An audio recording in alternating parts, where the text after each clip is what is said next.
As always, Dr. Heath, welcome back. Tell me what tea you're drinking today. Well, this is lemon zinger tea because I'm fasting and I can't have food for another 6 hours or so. And I'm just enjoying this lemon zinger tea. I often like to drink a apple cinnamon tea is one of my favorites. But this lemon zinger, my wife and I have quite fallen in love with it. So I highly recommend that. You did mention when we were behind the scenes in the green room as well, yin yang tea. What is that? Yes. Well, I was on vacation with my family in Branson, Missouri, a great place to vacation.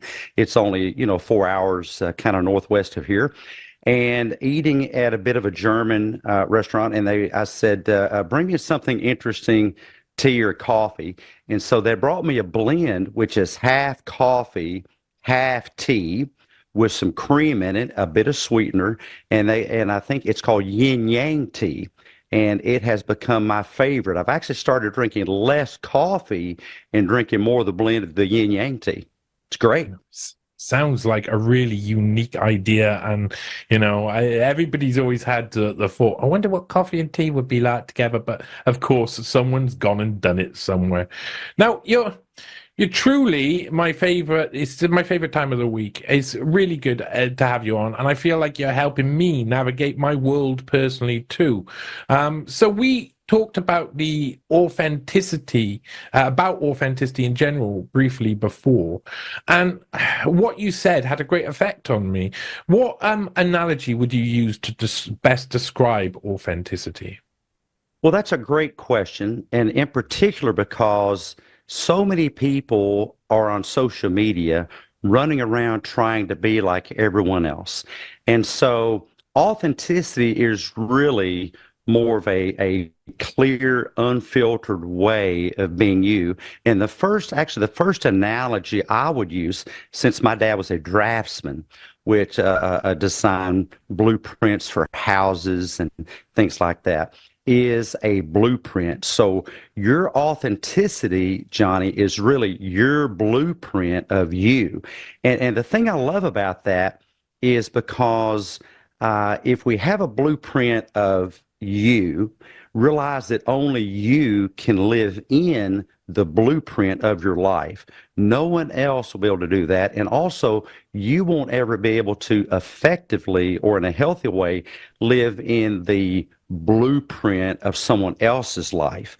As I say, there are no duplications. Everything else is really just unhealthy fakery. And so no one can be Elon Musk, only he. No one can be Britney Spears. No one can be anybody else. We're infinitely, ultimately, authentically meant to be ourselves. And so first, I look at it as a bit of a blueprint. Now, let me add to that, because like if you talk about light, if you talk about light, light sometimes functions as a particle, and then sometimes light functions as a wave. So with authenticity, it begins with a blueprint. And then if you can do a bit of a thought experiment, I would offer that it's a bit like a river. So if you look at a river, it flows naturally. It's just, unimpeded by many things, and it kind of carves its way. But imagine that it is a river of consciousness, which I believe human beings are. We are a river of consciousness. And I think of Bruce Lee talking about so many years ago about how we should be water. And so have a blueprint for the kind of river, conscious river of existence that you want to be.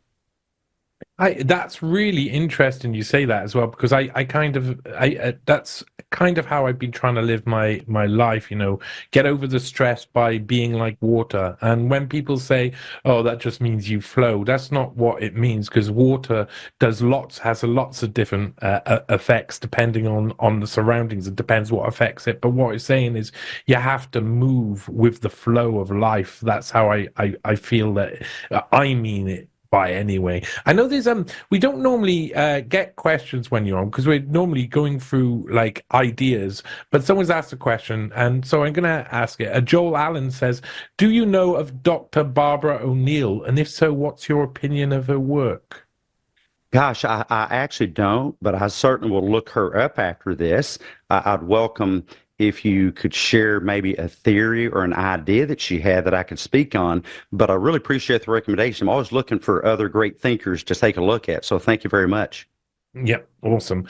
Now, getting back, talking about this, I find being authentically me taxing at times. I do a range of different things. I'm, not only on the radio, I do a lot of like in-depth investigations. I do a lot of different shows. I'm a musician. I like to walk around. I like to have a load of different strings to my bow. So when people ask me what I do, and I tell them honestly what I do, and what drives me, I often find a range of reactions, but most people either switch off or come to see me as a threat of some type. Is this usual? Well, the things that we do really depend on that blueprint that I just talked about. And the problem gets to be when people start trying to fit things into that blueprint, which just aren't a good jigsaw puzzle piece fit into the blueprint as it's been designed. For example, we often will think that we have to stay faithful to our parents by doing things that only they would approve of. Well, that's a mistake because we're trying to live their life, not our own, or a spouse's preferences, or even our children's preferences, or a boss's preference. And so I would say that healthy living throughout life is staying faithful to your blueprint again.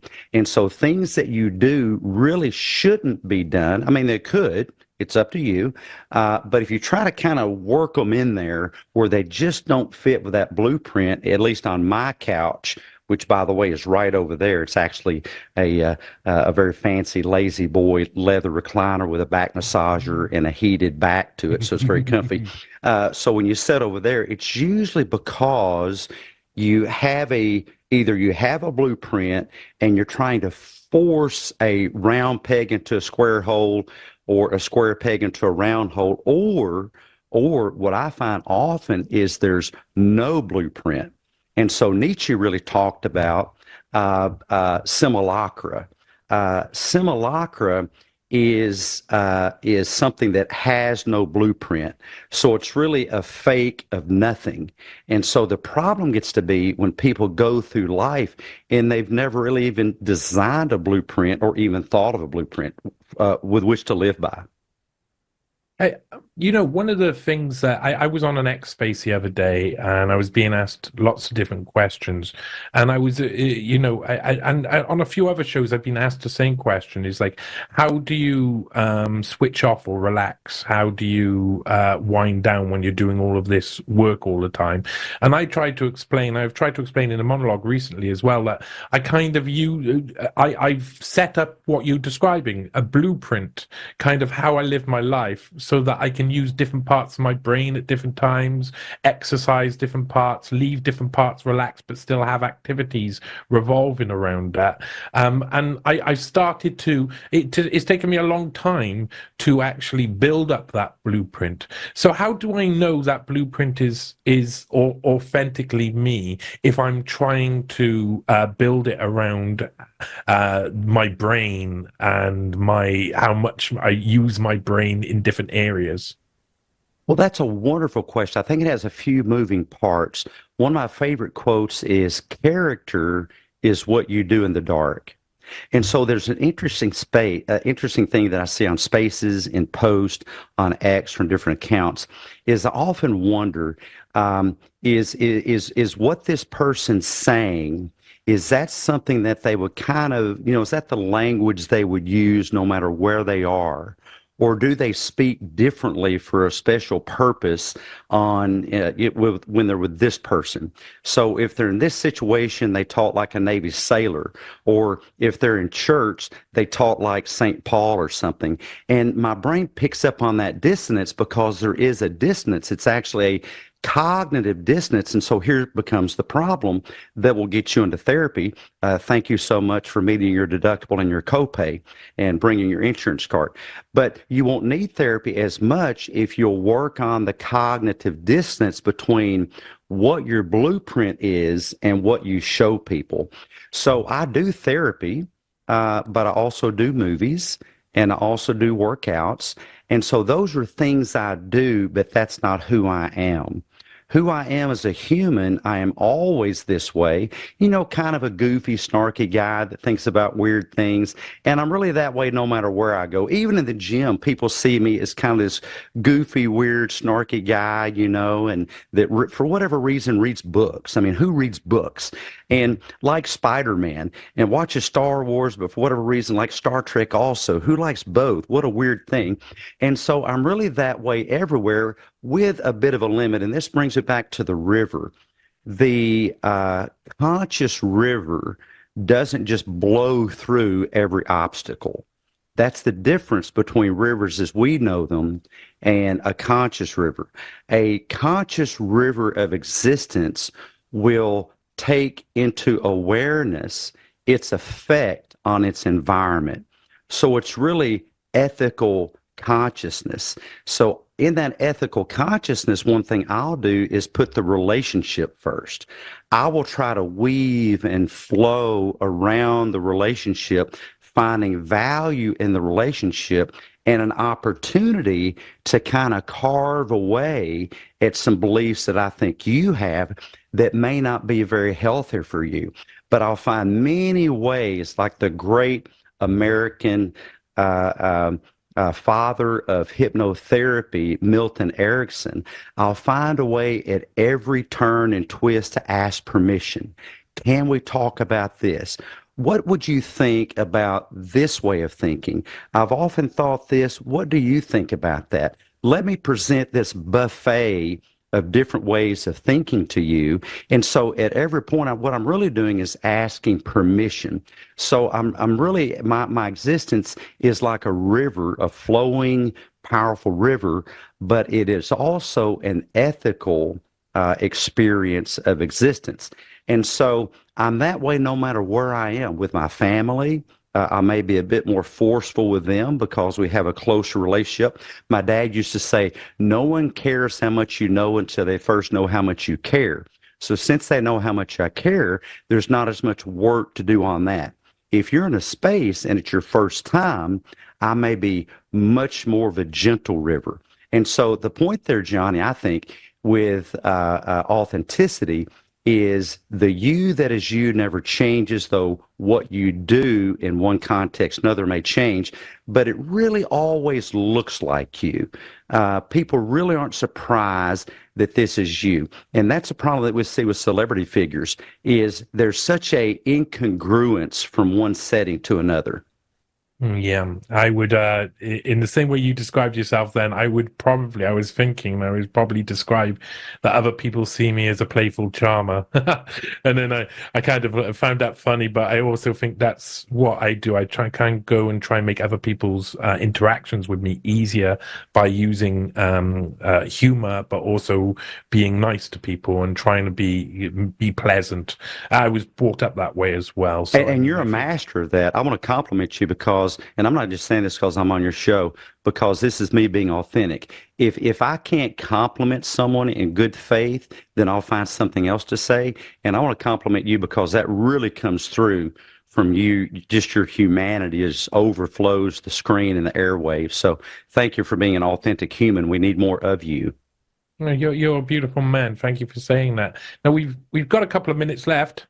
I tend to see through facades really easy. It's both part of my nature and part of my professional life too. I've trained myself at being able to see through someone who may be fake or someone who may be putting on or inauthentic.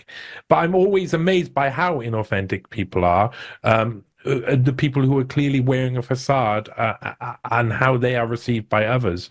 What do most people prefer? Do they prefer authenticity or illusion? Wow, what a question.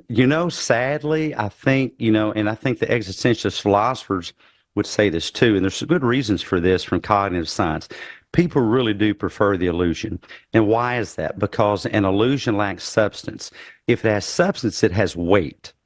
So last night, I was doing my military dumbbell presses, and there was nothing illusory about the 80-pound dumbbell in my right hand and the 80-pound dumbbell in my left hand. They were freaking heavy, nothing illusory about it. So that's the reason. People prefer easy because easy seems less threatening. Actually, though, it is much more threatening in the long term. So we have a choice. We can choose the harder, heavier thing now of being authentic, or we can pay the price later in terms of relationships, jobs, just life success that we sacrifice for the illusion. And so it's hard when you run up against somebody that is inauthentic. They will see a difference between you and them, and they'll perceive that difference as a threat. But we can help them by planting our feet, showing space, grace, care, and courtesy, and remaining our authentic self based on our own blueprint.